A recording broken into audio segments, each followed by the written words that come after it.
بسم اللہ الرحمن الرحیم 13 لائنوں والا قرآن مجید، صفحہ نمبر 164، صفحہ نمبر 164، چھٹی لائن، پارہ نمبر 6، رکوع نمبر 13، سورۃ المائدہ رکوع نمبر 9، آغاز آیت نمبر 64۔ اعوذ باللہ من الشیطان الرجیم، بسم اللہ الرحمن الرحیم۔ وقالت اليهود يد الله مغلولة غلت أيديهم ولعنوا بما قالوا بل يداه مبسوطتان ينفق كيف يشاء وليزيدن كثيرا منهم ما أنزل إليك من ربك طغيانا وكفرا وألقينا بينهم العداوة والبغضاء إلى يوم القيامة كلما أوقدوا نارا للحرب أطفأها الله يسعون في الأرض فسادا والله لا يحب المفسدين۔ صدق اللہ العظیم۔ اعوذ باللہ، میں پناہ میں آتا ہوں اللہ کی، من الشیطان الرجیم، نہایت مردود شیطان سے، بسم اللہ، اللہ کے نام کے ساتھ، الرحمن جو بے حد مہربان ہے، الرحیم نہایت رحم والا ہے۔ اللہ تبارک و تعالی نے اس سے پہلے اس بات کی نصیحت فرمائی کہ دیکھو کہ یہودیوں اور کافروں سے دوستی مت رکھو، تمہیں محسوس بھی نہیں ہوگا کہ ان کے عقائد و نظریات تمہارے اندر سرایت کریں گے اور تم دین سے محروم ہو جاؤ گے۔ پھر یہ بات ارشاد فرمائی کہ ان میں کچھ لوگ ہیں جو منافقین ہیں، پیٹھ پیچھے تمہاری مخالفت کرتے ہیں اور مجلس میں آ کے اس بات کا دعویٰ کرتے ہیں کہ ہم ایمان والے ہیں۔ فرمایا کہ یہ تمہاری مجلس میں کفر کے ساتھ داخل ہوتے ہیں اور کفر کے ساتھ ہی یہاں سے نکلتے ہیں، یعنی تمہاری مجلس کی جو باتیں ہیں ان پہ اثر انداز نہیں ہوتی۔ یہ ایسے بد نصیب ہیں کہ نبی علیہ السلام کی مجلس میں بیٹھتے ہیں، نبی علیہ السلام کے ارشادات عالیہ جن کے اثرات پتھروں پر بھی پڑتے ہیں، لیکن یہ ایسے بحث ہیں کہ ان کے دل پتھروں سے بھی زیادہ سخت ہیں کہ ان پہ اس کا کوئی اثر نہیں ہوتا۔ جیسے کفر کے ساتھ مجلس میں حاضر ہوتے ہیں ویسے ہی کفر کے ساتھ مجلس سے اٹھ کر جاتے ہیں۔ پھر فرمایا کہ ان یہودیوں کی حالت یہ ہے کہ ان کے جو عوام ہیں، عام لوگ ہیں، وہ برائیوں کے اندر مبتلا ہیں، ان کے دل اس قدر مسخ ہو چکے ہیں کہ جہاں گناہ کا معاملہ ہوگا اس میں یہ دوڑ کر پہنچیں گے۔ اللہ کی نافرمانی ہو، انسانوں کے ساتھ زیادتی ہو اور حرام خوری ہو تو اس میں یہ تیزی کے ساتھ آگے بڑھتے ہیں، کیونکہ ان کے دلوں کی حیت ہی بدل چکی ہے۔ اب فرمایا کہ چاہیے کیا تھا کہ جو علماء تھے، جو درویش تھے، ان کو چاہیے تھا کہ ان کی اصلاح کرتے، ان کو روکتے، ان کو سمجھاتے، لیکن انہوں نے شروع میں تو ان کو منع کیا، لیکن جب یہ باز نہیں آئے تو ان سے قطعی تعلق کرنے کی بجائے ان کے ساتھ میل جول اختیار کر لیا۔ جب میل جول اختیار کیا تو اس معاشرتی اور ماحول کے اثرات اس معاشرے ماحول کے ان پر بھی پڑ گئے۔ نتیجہ یہ ہوا کہ ان کے دل بھی اسی طرح سے سیاہ ہو گئے اور یہ بھی انہی کاموں کے اندر مشغول ہو گئے۔ پھر کیونکہ یہ علماء تھے، وہ عام آدمی تھے، تو ان علماء نے یہ کیا کہ جب یہ خود ان کاموں میں لگ گئے تو انہوں نے اس کی تعویلیں کرنا شروع کر دی اور اس کو بہتر انداز سے بیان کرنا شروع کر دیا، یہ برائی کے مبلغ بن گئے۔ تو فرمایا اس لیے فرمایا کہ جو یہ کام کر رہے ہیں، جو محنت سے کام کر رہے ہیں اور اس کو جنہوں نے اختیار کر لیا ہے، یہ ان کے لیے تباہی اور بربادی کا سبب بن رہا ہے۔ یہ بات فرمایا کہ اب یہودیوں کی جو مختلف اور قباحتیں ہیں وہ بیان فرمائی۔ میں وقالت الیہود، اور کہا یہودیوں نے، ید اللہ، اللہ کا ہاتھ مغلولتن، جکڑ لیا گیا، بند کر دیا گیا، کہ اللہ کا ہاتھ جکڑا گیا، یعنی اللہ جو ہے نعوذ باللہ من ذالک بخیل ہو گیا ہے، کہ اللہ تبارک و تعالیٰ پر اس قسم کی باتیں کرنا، یہ کہ جب اللہ تعالیٰ نے یہ حکم نازل کیا قرآن مجید میں کہ من ذا الذی یقرض اللہ قرضا حسنا، کہ کون ہے کہ جو اللہ کو قرض حسن دے، اس پہ انہوں نے کہا کہ ہاں اللہ قرض مانگ رہا ہے تو ان اللہ فقیر ونحن اغنیاء، کہ اللہ جو ہے محتاج ہے، تبھی تو ہاتھ پھیلا رہا ہے نا، تبھی تو مانگ رہا ہے، اور ہم غنی ہیں، اللہ ہم سے مانگ رہا ہے۔ تو یہ اللہ کی توہین اور بے ادبی کی کہ اللہ تبارک و تعالیٰ نے قرض کیوں کہا، اللہ کے راستے میں خیرات کرنے کو قرض کیوں کہا گیا؟ اس لیے کہ قرض کے اندر واپسی ہوتی ہے، اور یہاں اللہ تبارک و تعالیٰ نے اس کا اشارہ فرما دیا کہ اے ایمان والو، جو اللہ کے راستے میں خرچ کرو گے وہ تمہارا ضائع نہیں ہوگا، یہ تمہیں واپس ملے گا، اور صرف واپس ہی نہیں ملے گا بلکہ فیضاعفہ، بلکہ اللہ تبارک و تعالیٰ کئی گنا بڑھا کر تمہیں عطا فرمائے گا۔ تو لہذا اس لیے اس کو قرض کہا، واپسی کا اشارہ اس کے اندر تھا، اس لیے لفظ قرض استعمال کیا ہے۔ لیکن ان بد نصیبوں نے یہ کہہ دیا کہ اللہ تبارک و تعالیٰ کیونکہ محتاج ہو گیا ہے اور اللہ کے پاس کچھ باقی نہیں رہا، نعوذ باللہ من ذالک، اس لیے وہ ہم سے مانگ رہا ہے۔ اسی طرح انہوں نے یہ بات کہی کہ جب نبی پاک صلی اللہ علیہ وسلم مکہ مکرمہ سے ہجرت فرما کر مدینہ منورہ تشریف لائے، یہاں یہودیوں کو معاشی طور پر انتہائی مستحکم کیفیت حاصل تھی، لیکن جب ان کے کرتوتوں کی وجہ سے ان کی ایک کیفیت تنگ دستی میں تبدیل ہونے لگی، تو اب انہوں نے یہاں اللہ پہ طنز کیا، کہا کہ اللہ کا ہاتھ باندھ دیا گیا ہے، جکڑا گیا ہے، اس لیے اللہ نعوذ باللہ من ذالک بخیل ہو گیا ہے، اس لیے ہمیں نہیں دے رہا۔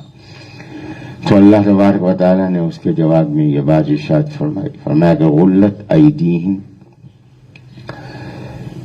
غلت ایدیہم، اب اس کے اندر دو مفہوم ہے، ایک مفہوم ہے خبر کا، ایک مفہوم ہے دعا کا۔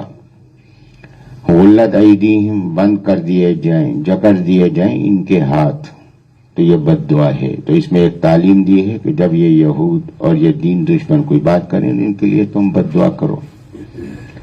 تو یہاں بد دعا کا ایک مفہوم بد دعا کا ہے کہ غلت ایدیہم، کہ جکڑ دیے جائیں ان کے ہاتھ، وَلُعِنُوا بِمَا قَالُوا، اور لعنت کیے جائیں یہ اس پر جو کچھ انہوں نے کہا۔ دوسرا مفہوم اس کا وہ خبر کا ہے کہ غلت ایدیہم، کہ باندھ دیے گئے ان کے ہاتھ، کہ ان کے ہاتھ باندھ دیے گئے ہیں، ان کی فراخی ختم کر دی گئی ہے، ان کی کشادگی ختم کر دی گئی ہے ان کے کرتوتوں کی وجہ سے۔ وَلُعِنُوا، اور یہ لعنت کیے گئے، بِمَا قَالُوا، اس کی وجہ سے جو انہوں نے کہا، کہ اللہ کی رحمت سے محروم کر دیے گئے۔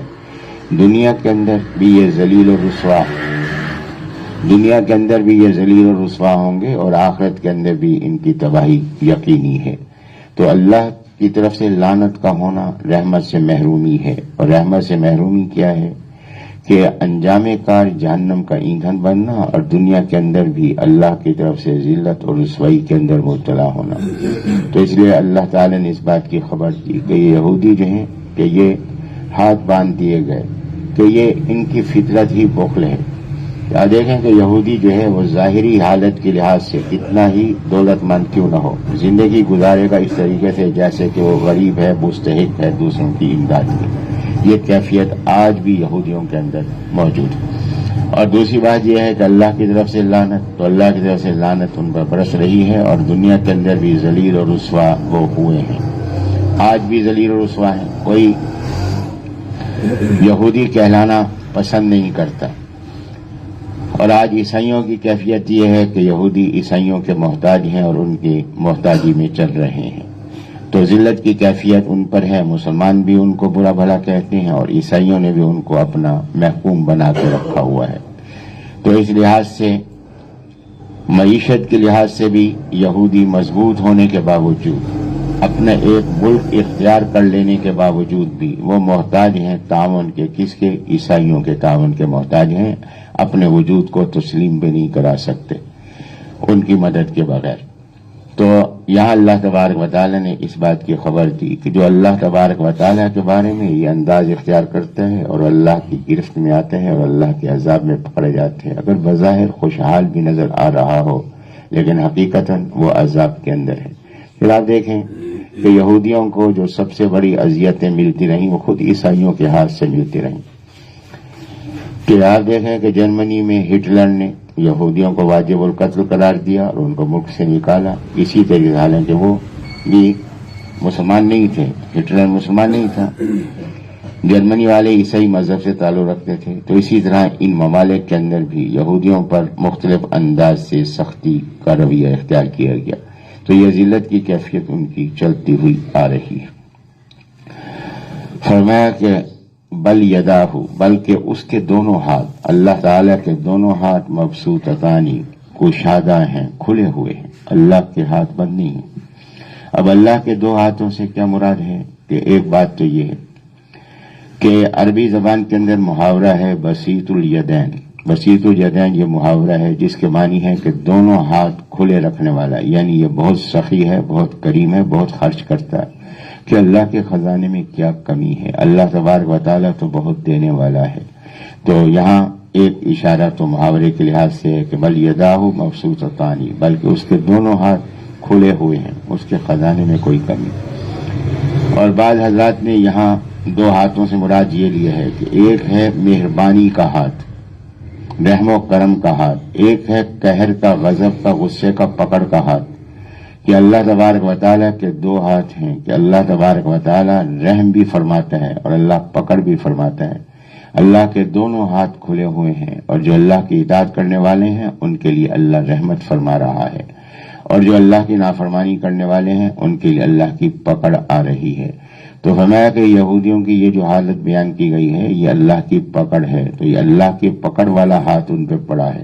اور جو ایمان والوں کو، نبی علیہ الصلوۃ والسلام کو اور صحابہ کرام کو جو عظمتیں حاصل ہو رہی ہیں، جو کامیابیاں حاصل ہو رہی ہیں، یہ اللہ تبارک و تعالیٰ کی رحمت والے ہاتھ کا اظہار ہے۔ اب یہاں جو ایک اور بات قابل غور ہے، کیا اللہ تبارک و تعالیٰ کے ہاتھ ہیں؟ کہ یہاں اللہ تبارک و تعالیٰ کے ہاتھ کا ذکر کیا گیا کہ اللہ کے دونوں ہاتھ، تو کیا اللہ تبارک و تعالیٰ کے ہاتھ ہیں؟ تو پہلی بات یہ ہے کہ اللہ تبارک و تعالیٰ جسم سے پاک ہے۔ قرآن مجید میں اللہ تبارک و تعالیٰ کی پنڈلی کا ذکر ہے، اللہ تبارک و تعالیٰ کے سننے کا ذکر ہے، اللہ تعالیٰ کے دیکھنے کا ذکر ہے۔ تو کیا اللہ تبارک و تعالیٰ جو سنتا ہے اس کے کان ہیں؟ کہ اللہ دیکھتا ہے اس کی آنکھیں؟ اللہ تعالیٰ جسم سے پاک ہے، کہ اللہ تبارک و تعالیٰ میں کا جسم نہیں۔ بعض لوگوں نے اس سے تجسیم کا عقیدہ اختیار کیا ہے کہ اللہ تبارک و تعالیٰ کا جسم ہے، کیونکہ یہ قرآن مجید میں ہے کہ اللہ کے ہاتھ ہیں، اللہ کے پاؤں ہیں، اللہ تبارک و تعالیٰ دیکھتا ہے، اللہ تبارک و تعالیٰ سنتا ہے، اللہ تعالیٰ پھونکتا ہے تو اللہ کا منہ ہے۔ اب یہ ساری چیزیں حاصل کی گئی ہیں جسم کے معنی کے اندر، جیسے جسم ہے تو اللہ تبارک و تعالیٰ جسم سے پاک ہے۔ یہ عقیدہ تجسیم ہے، یہ نظریہ جو دنیا کے اندر چلا ہے اس کو عقیدہ تجسیم کہتے ہیں، تو یہ شرک ہے۔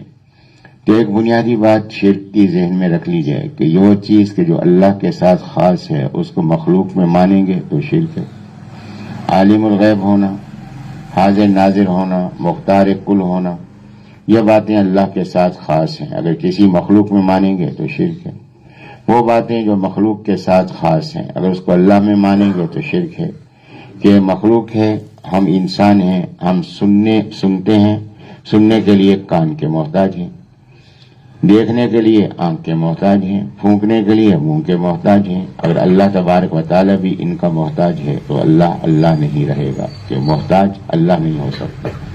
تو یہ مخلوق والی بات جب خالق میں مانیں گے تو یہ بھی شرک ہے۔ اب یہ جسم کو اگر خالق میں مانیں گے تو یہ شرک ہے۔ اب یہاں اس کی دو صورتیں ہیں، ایک صورت تو یہ ہے کہ دیکھیے کہ اللہ تبارک و تعالیٰ سمیع ہے، اور اللہ تعالیٰ نے انسان کو بھی سمیع کہا کہ اللہ نہایت سننے والا ہے، انسان بھی نہایت سننے والا ہے۔ اب ان دونوں میں فرق کیا ہے؟ سب سے پہلی بات یہ ہے کہ اللہ کی یہ صفت اس کی ذاتی صفت ہے، اور انسان کی یہ صفت سننے کی صفت اللہ کی عطا کردہ صفت ہے. جو پہلا فرق یہ ہے کہ وہ ذاتی ہے، یہ عطا کردہ ہے.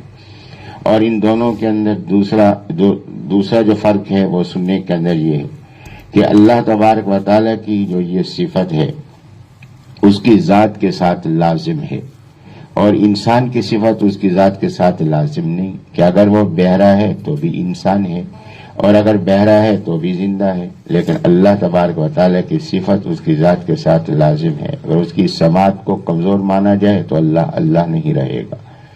دوسرا فرق یہ ہے. تیسرا فرق یہ ہے کہ اللہ تبارک و تعالیٰ کی جو صفت ہے وہ لامحدود ہے، اور انسان کی مخلوق کی صفت جو ہے محدود ہے. اللہ کا سننا لامحدود ہے اور انسان کا سننا محدود ہے. ایک خاص فاصلے تک سن سکتا ہے، اس سے زیادہ فاصلہ ہو تو نہیں سن سکتا. زیادہ قریب بات ہو تو بھی سپیکر کان کے ساتھ لگا دیں تو بھی نہیں سن سکتا، اس لیے کہ آواز تو آئے گی، بات سمجھ میں نہیں آئے گی.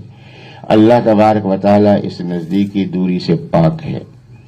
پھر اس کے بعد یہ ہے کہ اللہ تبارک و تعالیٰ سننے کے لیے آلے کا ذریعے کا محتاج نہیں، انسان سننے کے لیے کان کا محتاج ہے. یہ چار بنیادی فرق ہیں اللہ تبارک و تعالیٰ اور انسان کی جو صفت مشترک جو لفظ استعمال کیا گیا اس کے اندر یہ چار فرق موجود ہیں. پھر اس کے بعد یہ ہے کہ جہاں فرق سمجھ میں نہ آئے وہاں کیا طریقہ اختیار کرنا ہے. سورہ آل عمران کے اندر اللہ تعالیٰ نے پہلے رکوع میں یہ بات ارشاد فرما دی کہ قرآن مجید کی آیات میں بعض آیات وہ ہیں جو محکمات ہیں جن کا مفہوم پوری طرح سے واضح ہے، بعض وہ ہیں جو متشابہات ہیں جن کا مفہوم پوری طرح سے واضح نہیں. اب اس کو فرمایا جو طریقہ کار کیا ہے کہ جو لوگ ہیں ایمان والے، دین کی پختگی رکھنے والے، وہ کیا کرتے ہیں، اور جن کے دلوں کے اندر خرابی ہے وہ کیا کرتے ہیں. فرمایا جن کے دلوں کے اندر خرابی ہے وہ کیا کرتے ہیں، وہ متشابہات کو اپنے اصل معنی میں لے لیتے ہیں. ہاں جی اللہ کا ہاتھ ہے، جی اللہ کا ہاتھ ہے، نہیں، بلکہ فرمایا کہ جو محکمات ہیں متشابہات کو محکمات کی روشنی میں دیکھیں کہ محکمات میں یہ ہے کہ اللہ تبارک و تعالیٰ جسم سے پاک ہے، تو لہذا متشابہات کو اس میں دیکھیں کہ اللہ کے نہ ہاتھ ہے، نہ اللہ کا پاؤں ہے، نہ اللہ. تو یہ اللہ تعالیٰ نے ان چیزوں کو بطور تشبیہ کے بیان فرمایا ہے. ان کے معنی کیا ہیں؟ فرمایا کہ جن لوگوں کے دلوں کے اندر زنگ ہے وہ تو اس کے معنی اختیار کرتے ہیں، لیکن جن کو اللہ نے علم کی پختگی عطا فرمائی ہے، والراسخون فی العلم، جو علم میں پختگی رکھنے والے ہیں، عقیدے میں پختگی رکھنے والے ہیں، وہ کہتے ہیں ہم ایمان لائے کہ اللہ نے جو فرمایا صحیح فرمایا، لیکن اس کا مفہوم کیا ہے وہ ہم نہیں جانتے، وہ اللہ کو معلوم ہے. تو فرمایا کہ یہاں اشتباہ پیدا ہو رہا ہو تو وہاں اپنی طرف سے مفہوم نکالنے کی کوشش نہ کریں کہ ہاتھ سے مراد کیا ہے، یہ اللہ کو معلوم ہے، اللہ ہاتھ سے پاک ہے، لیکن اس جگہ ہاتھ سے مراد کیا ہے کہ اللہ کے ہاتھ ہیں، یہ اللہ کو معلوم ہے. تو اس طریقے سے جہاں اشتباہ پیدا ہو رہا ہو اس کو کس پہ چھوڑنا ہے، اللہ پہ چھوڑنا ہے. تو علم کی پختگی یہ نہیں کہ وہاں محقق بن کر اس کی تحقیق کر کے کوئی نہ کوئی نتیجہ نکالیں، نہیں. والراسخون فی العلم یقولون آمنا بہ کل من عند ربنا، کہ ہم اس پر ایمان رکھتے ہیں، یہ اللہ نے آیت نازل فرمائی، ہم اس پر ایمان رکھتے ہیں، لیکن اس کا مفہوم کیا سمجھتے ہیں ہمیں مفہوم معلوم نہیں. اس کا مفہوم وہی ہے جو اللہ جانتا ہے، ہم اس کو نہیں جانتے. حضرت امام مالک رحمۃ اللہ علیہ تشریف فرما تھے، حدیث پڑھا رہے تھے. ایک آدمی نے اسی طرح سے سوال کیا کہ جی اللہ کا ہاتھ ہے، اللہ کا ہی، اس انداز سے سوال کیا. تو اس کے معنی کیا ہیں؟ امام مالک رحمۃ اللہ علیہ نے سر جھکایا اور سر جھکانے کے بعد پھر سر اٹھایا. فرمایا کہ اس کے معنی اللہ کو معلوم ہے، ہمیں معلوم نہیں، ہم بس ایمان رکھتے ہیں کہ اللہ نے بات فرما دی، اس سے مراد کیا ہے یہ اللہ کو معلوم ہے. یہ بات فرما کے تھوڑی دیر بعد فرمایا کہ جس نے سوال کیا تھا وہ کھڑا ہو جائے. وہ کھڑا ہوا تو حضرت نے فرمایا کہ میری مجلس سے نکل جاؤ، آج کے بعد میری مجلس سے مت آنا، تم انتشار پیدا کر کے فتنہ پیدا کرنا چاہتے ہو. لہذا یہ تو قرآن میں اللہ نے فرما دیا کہ جو متشابہات ہیں اس کا مفہوم بیان نہیں کرنا، اس کو یہ سمجھنا ہے اللہ کی طرف سے، اس کا مفہوم کیا ہے یہ اللہ جانتا ہے. تو یہاں اللہ تبارک و تعالیٰ کے ہاتھوں سے مراد بعض حضرات نے اس کا مفہوم یہ نکالا ہے کہ دیکھیں کہ اس سے مراد ہاتھ نہیں ہے بلکہ اس کے مراد کیفیات ہیں، کہ اللہ تبارک و تعالیٰ رحم بھی فرماتا ہے، اللہ تبارک و تعالیٰ گرفت بھی فرماتا ہے. تو اب کیونکہ دینے کے لیے ہاتھ کا استعمال ہوتا ہے پکڑنے کے لیے ہاتھ کا استعمال ہوتا ہے، اس لیے تشبیہ کے طور پر مجازی طور پر یہ الفاظ استعمال کیے گئے ہیں جن کا حقیقت سے کوئی تعلق نہیں ہے۔ اور اگر کہا جائے کہ نہیں جناب ہاتھ کے معنی ہاتھ ہی کے ہیں، پھر اللہ کی نسبت ہاتھ کی کیا ہے یہ اللہ کو معلوم ہے، ہمیں معلوم نہیں۔ اور ہم یہ عقیدہ رکھتے ہیں کہ اللہ تبارک و تعالی اجزاء سے، جسم سے، اعضاء سے اللہ تبارک و تعالی پاک ہے۔ تو یہ اللہ کے ہاتھ سے مراد کیا ہے یہ اللہ کو معلوم ہے، ہمیں معلوم نہیں، اپنی رائے دینے کی ضرورت نہیں ہے۔ تو ہمارا کہ بل یداہ مبسوطانی ینفق کیف یشاء، وہ خرچ کرتا ہے، ینفق کو خرچ کرتا ہے کیف یشاء، جیسے وہ چاہتا ہے۔ کہ اللہ تبارک و تعالی کریم ہے، کہ اللہ کے خزانے میں کوئی کمی نہیں، لیکن اللہ تبارک و تعالی کہیں خرچ فرماتا ہے کہیں خرچ نہیں فرماتا۔ اس کی وجہ کیا ہے؟ تو یہ اللہ تبارک و تعالی کریم بھی ہے، اللہ تبارک و تعالی حکیم بھی ہے، کہ اللہ حکمت والا ہے، وہ خود ہی جانتا ہے کہ یہاں خرچ کرنا مناسب ہے، خرچ کرنا مناسب نہیں۔ بسا اوقات ہم دیکھتے ہیں کہ دنیا کے اندر جو نیک لوگ ہیں، اللہ تبارک و تعالی کی بندگی کرنے والے اور اللہ کے دین کا کام کرنے والے، وہ تنگ دستی میں مبتلا ہوتے ہیں۔ اب یہ تنگ دستی میں مبتلا ہوتے ہیں کہ اللہ کی طرف سے سزا ہے، دنیا میں یہ سزا نہیں۔ دنیا کی تنگ دستی اور فراخ دستی یہ سزا نہیں اور نہ انعام ہے، کہ یہ دنیا کے اندر تو آزمائش ہے، کہ اللہ تبارک و تعالیٰ کی حکمت ہے، کبھی اللہ تعالیٰ اپنے بندے کو تنگ دستی میں مبتلا فرماتے ہیں اس کا اجر بڑھانے کے لیے، کبھی اللہ تبارک و تعالیٰ امتحان کے لیے ایسا فرماتے ہیں۔ تو اللہ تبارک و تعالیٰ اپنے نیک بندوں کو کبھی محفوظ فرمانے کے لیے ایسا فرما دیتے ہیں کہ یہ چیز اس کے لیے نقصان دہ ہے، اللہ اس کو نقصان دہ چیز سے بچاتے ہیں۔ اور اللہ تبارک و تعالیٰ کبھی فراخی عطا فرما دیتے ہیں نافرمانوں کو بھی، اور یہ نافرمانوں کو جو فراخی عطا فرماتے ہیں یہ اللہ کی طرف سے رحمت نہیں بلکہ اللہ تبارک و تعالیٰ کی طرف سے پکڑ ہے، کہ اس لیے فراخی عطا فرماتے ہیں کہ اس کی توجہ ہماری طرف ہونے ہی نہ پائے، اللہ اس کو پسند نہیں کرتے۔ تو اس لیے یہاں دنیا کے نظام کو دیکھ کر فیصلہ نہیں کیا جائے گا کہ یہ اللہ کا محبوب ہے یا اللہ کا محبوب نہیں۔ یہ اللہ تبارک و تعالیٰ کریم ہے، اس کے خزانے میں کوئی کمی نہیں، لیکن حکیم ہے، یہ حکمت والا ہے، وہ اس بات کو جانتا ہے کہ یہ چیز فائدہ مند ہے، نقصان دہ ہے۔ کہ ایک معالج ہے، ڈاکٹر صاحب ہیں یا حکیم صاحب ہیں، وہ علاج کر رہے ہیں، وہ ایک چیز ہے بظاہر بہت فائدہ مند چیز ہے، دودھ ہے، فائدہ مند چیز ہے، اللہ کی بہت بڑی نعمت ہے، لیکن وہ کہتے ہیں آپ نے دودھ کا استعمال نہیں کرنا۔ کیوں؟ کہ دیکھ رہا ہے کہ اس کی طبیعت کے لیے دودھ جو ہے یہ مضر ہے، جب مضر ہے تو اس کا استعمال اس نے نہیں کرنا۔ تو یہ ڈاکٹر صاحب کی طرف سے کیا ہے؟ یہ ان کی شفقت ہے یا ان کی مہربانی ہے کہ وہ بتا رہے ہیں، اگر نہ بتاتے تو میں اس کا استعمال کرتا تو مجھے نقصان ہوتا۔ تو اسی طرح اللہ تبارک و تعالی، جو اللہ تبارک و تعالی ہے وہ کریم ہے، اس کے خزانے میں کوئی کمی نہیں، لیکن جب اللہ تبارک و تعالی کسی کو تنگ دستی میں مبتلا فرماتے ہیں یا اس سے کوئی نعمت جو ہے وہ اس کو عطا نہیں فرماتے تو اس کے اندر کوئی نہ کوئی حکمت ہے، تو یقیناً اللہ تبارک و تعالی کی ہر حکمت کے اندر فائدہ ہے۔ اور یہ بات عقیدتاً اختیار کر لینی چاہیے کہ اللہ تبارک و تعالی کی قدرت میں کوئی کمی نہیں، کہ اللہ قادر مطلق ہے، قدیر ہے۔ اللہ تبارک و تعالی کا کوئی کام ایسا نہیں کہ جس کے اندر حکمت نہ ہو، کہ کوئی کام اللہ کا خلاف حکمت نہیں، وہ اپنی قدرت کا، طاقت کا بے جا استعمال نہیں کرتا، کہ اللہ تبارک و تعالی حکمت والے، اس کے ہر کام کے اندر حکمت ہے، قدرت کا استعمال بھی جہاں ہوگا وہ حکمت کے ساتھ ہوگا۔ تیسری بات یہ ہے کہ اللہ تبارک و تعالیٰ کے ہر کام میں حکمت ہے، اور تیسری بات یہ کہ اللہ کے ہر کام میں رحمت ہے، کہ اس میں انسان کا فائدہ ہے۔ اگر آزمائش کے اندر ہے، کسی تکلیف کے اندر بھی ہے، تو اس کے اندر بھی اس کا کوئی فائدہ یقیناً ہے، جو مجھے اس وقت معلوم نہیں۔ قیامت کے دن یہ ساری حقیقتیں آنکھوں کے سامنے آ جائیں گی۔ تو اللہ تبارک و تعالیٰ کے بارے میں عقیدہ کہ جب والد ہے وہ اولاد کی بہتری چاہتا ہے، والدہ ہے وہ اولاد کی بہتری چاہتی ہے، لیکن یہ ہے کہ دوست ہیں، ملنے والے ہیں تو ان سے محبت کرتے ہیں، تو یہ سارے کے سارے مخلوق ہیں، ان کی محبت مخلوق محبت ہے۔ جب مخلوق محبت ہے تو خالق کی کتنی محبت ہوگی اپنی مخلوق کے ساتھ، تو اس کے ہر کام کے اندر رحمت ہے۔ اگر مجھے کوئی تکلیف پہنچی ہے تو میں اس سے خیر طلب کروں، مجھے خیر تو طلب کرنی چاہیے، لیکن اگر خیر طلب کرنے کے باوجود بھی تکلیف کی کیفیت ہے تو یقیناً اس پہ مجھے شکر ادا کرنا چاہیے کہ اس میں بھی یقیناً میرا کوئی فائدہ ہے۔ تو فرمایا کہ وَلَيَزِيدَنَّ كَثِيرًا مِّنْهُمْ، وَلَيَزِيدَنَّ اور ضرور بڑھا دے گا، كَثِيرًا بہت کو، مِّنْهُمْ ان میں سے،